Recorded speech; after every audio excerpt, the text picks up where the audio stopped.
STF अन्य राज्यों के पुलिस के सहयोग से लगातार गिरफ्तारी कर रही है।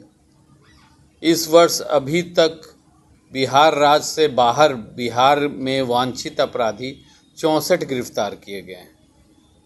दिल्ली से 14 गिरफ्तारी हुई है, पश्चिम बंगाल से 9, उत्तर प्रदेश से 7, गुजरात से 7, झारखंड से 6, हरियाणा से 5 और अन्य राज्य जिसमें मणिपुर भी शामिल है 17 राज्यों से कुल 64 अपराधकर्मी दिनांक 20 तक गिरफ्तार की गई है। आज की भी सूचना है कि 3 अपराधकर्मी और एक बंगाल से और 2 संभवतः दादर नगर हवेली और एक गुजरात से भी गिरफ्तार किए गए हैं।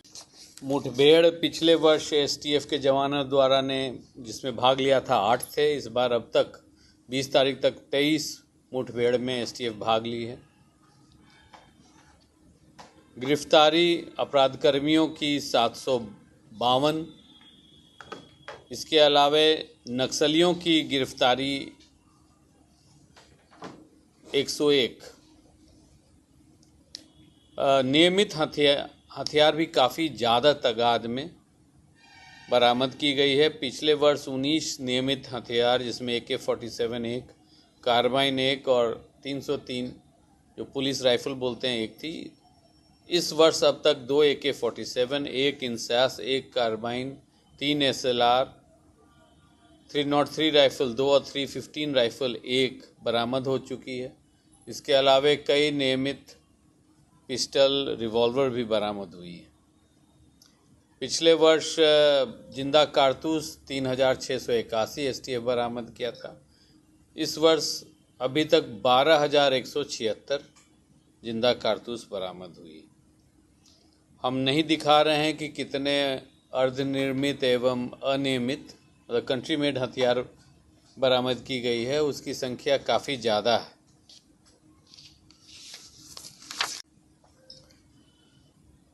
राज्य से बाहर से जो महत्वपूर्ण गिरफ्तारियां हुई हैं वो तनिष्क जो मार्च महीने में हुई थी लूट, उसमें ज़्यादातर जो अपराधकर्मी थे भागे थे। जम्मू से भी पकड़े गए, गुड़गांव से, छत्तीसगढ़ से। इसी प्रकार अभी वर्तमान में बूटन चौधरी उर्फ हरिंदर चौधरी ये महाराष्ट्र राज्य के एक ज़िले से पकड़ के लाए गए हैं। ये गांव की लड़ाई थी, 2 गिरोह थे जिसमें कई हत्याएं हुई थी। रंजीत चौधरी अभी वर्तमान में जेल में हैं और बूटन चौधरी उनके विरोधी दल के थे। इनके घर से 2 बार अलग अलग बार अभी हाल में भी 2-3 महीना पहले AK-47 जैसे अत्याधुनिक हथियार बरामद हुई है।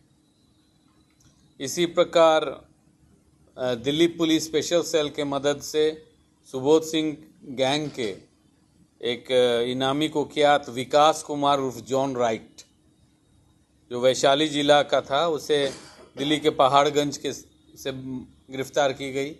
तदनुसार उस केस में 5 और बिहार के अपराधकर्मी स्पेशल सेल के द्वारा पकड़े गए और उसमें कई नियमित पिस्टल हथियार बरामद हुई। तो ये सब कार्य किया जा रहा है और जो हमारा रिपोर्ट कार्ड है, प्रेस विज्ञप्ति है, उसमें सब चीज़ उजागर किया गया। संपत्ति की जानकारी जो हमारा इकोनॉमिक इंटेलिजेंस यूनिट है उसे प्राप्त होती है। तो PMLA के तहत जो ED करती है, हम लोग प्रस्ताव कुछ लोग का भेजे हैं। रितलाल जी के भी एक भाई का भेजा गया है योयू को। योयू ने ED को साझा किया है जिसमें काफ़ी संपत्ति हमारा समझ से सब भी अवैध कमाई की संपत्ति है।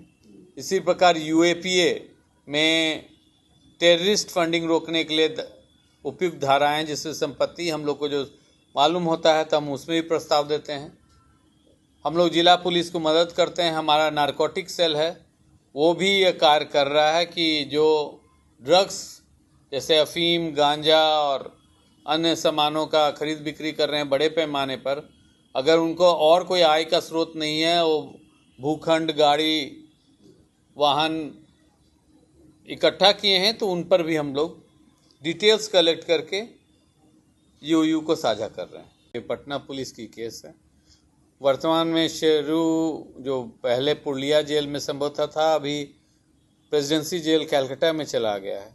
रिमांड पर तो उसको पटना पुलिस अप्लाई किया हुआ है, जब कोर्ट रिमांड देगा तो लाया जाएगा।